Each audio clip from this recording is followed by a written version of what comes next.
Selanjutnya Allah berfirman di dalam Al-Quran surah Al-Ankabut ayat 6 yang bunyinya Innallaha la ghaniyun 'anil 'alamin,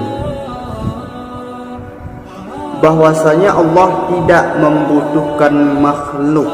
Artinya Allah berdiri dengan sendirinya.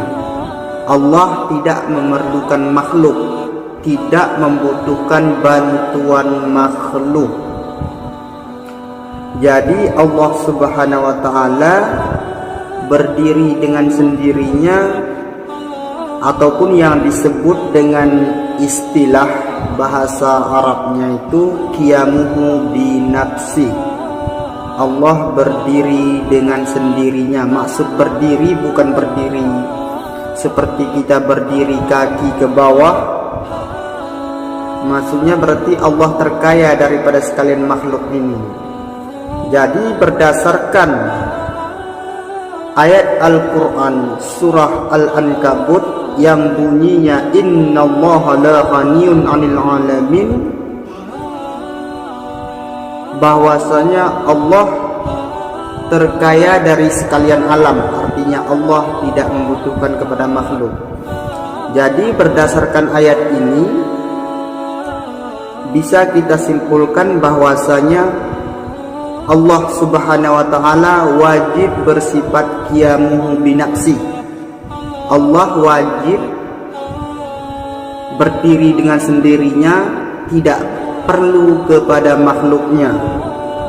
Jadi salah sebagian daripada sifat Allah yaitu qiyamuhu binafsi berdasarkan dalil Al-Quran surah Al-Ankabut ayat 6.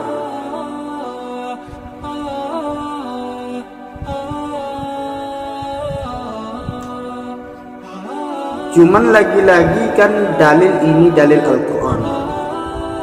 Sebagian kita kan timbul pertanyaan secara akal, walaupun kita dalam agama ini bukan dalil akal, ya kan begitu ibaratnya kalau kita di kajian sunnah.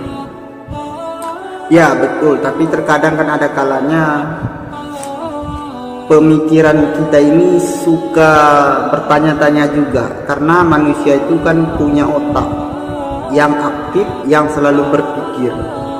Jadi kalau secara pikiran bagaimana kita memikirkan bahwasanya Allah itu memang bersifat qiyamuhu binafsi, tidak membutuhkan kepada makhluknya. Kalau misalkan Allah itu seperti kita butuh kepada bantuan orang lain, berarti itu bukan Tuhan, tapi itu makhluk, itu bedanya.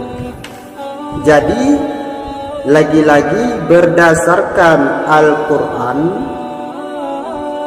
surah Al-Ankabut ayat 6 yang telah kita bacakan tadi, Allah wajib bersifat qiyamuhu binafsi. Selanjutnya Allah berfirman di dalam surah Al-Baqarah ayat 163 yang bunyinya wa ilahukum ilahu wahidun la ilaha illa huwa, dan Tuhanmu adalah Tuhan yang Maha Esa, tiada Tuhan selain Dia, dan Allah Maha Pengasih dan Maha Penyayang. Itu kalau dilanjutkan. Jadi berdasarkan ayat ini, Tuhan adalah Tuhan yang Maha Esa. Jadi berdasarkan ayat ini wajiblah Allah bersifat wahdaniyah, yang arti wahdaniyah ini adalah esa. Sebagian daripada sifat-sifat Allah yang wajib kita ketahui adalah wahdaniyah yang bermakna esa, berdasarkan dalil Al-Quran surah Al-Baqarah ayat 163. Selanjutnya Allah Subhanahu wa taala berfirman di dalam Al-Quran surah Al-Ahzab ayat 72 yang bunyinya wa kana Allahu ala kulli syai'in qadir, dan adalah Allah atas tiap-tiap sesuatu itu yang maha kuasa.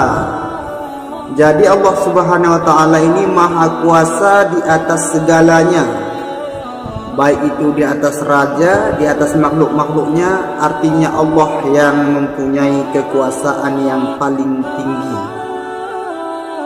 Jadi berdasarkan ayat ini, karena Allah Subhanahu wa taala berkuasa, dalam istilah Arabnya itu kudrat. Artinya Allah Subhanahu wa taala itu yang berkuasa. Jadi kalau Allah Subhanahu wa taala berkuasa, tentulah mustahil Allah itu lemah.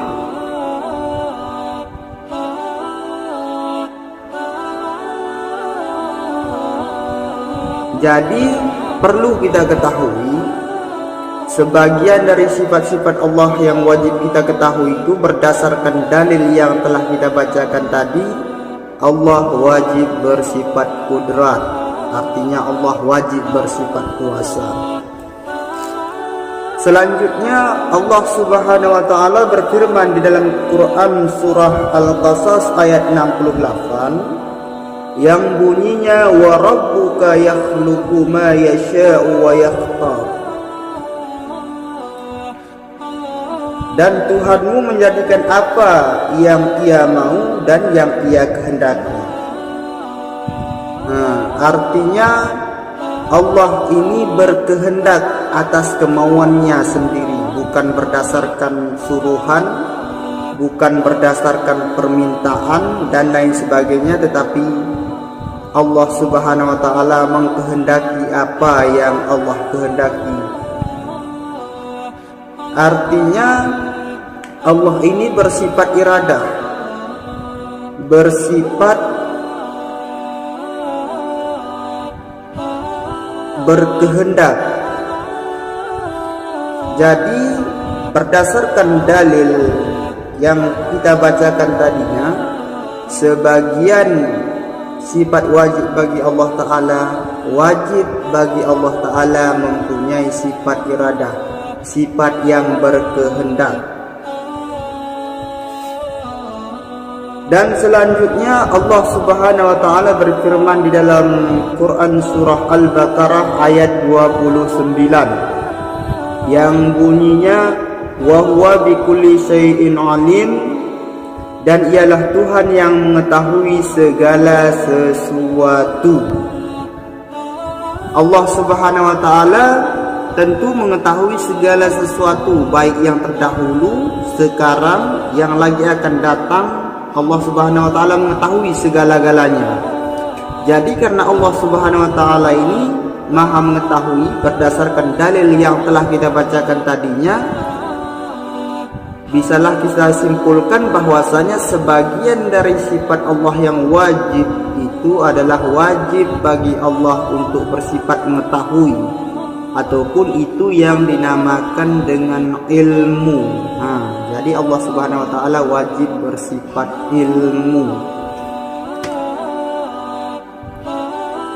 Jadi sudah jelas, ini kita mengkajinya memang berdasarkan Quran dan hadis.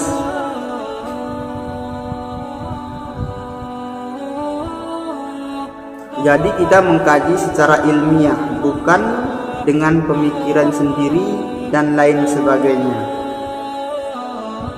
Jadi kawan-kawan jangan mengatakannya, kalau misalkan ada orang yang mengatakan sifat 20, jangan coba-coba mengatakan itu bid'ah. Kenapa kita katakan begitu? Karena dalilnya sudah jelas ya, sudah kita bacakan tadi. Jadi kita tidak boleh saling menyalahkan, saling mencurigai, tapi kita belajar. Baik, untuk selanjutnya akan kita sambung part berikutnya ya. Maklum kalau TikTok baru bisa 10 menit, jadi hanya 10 menit dulu kita bahas. Untuk selanjutnya kita akan bertemu di lain waktu. Wallahu a'lam.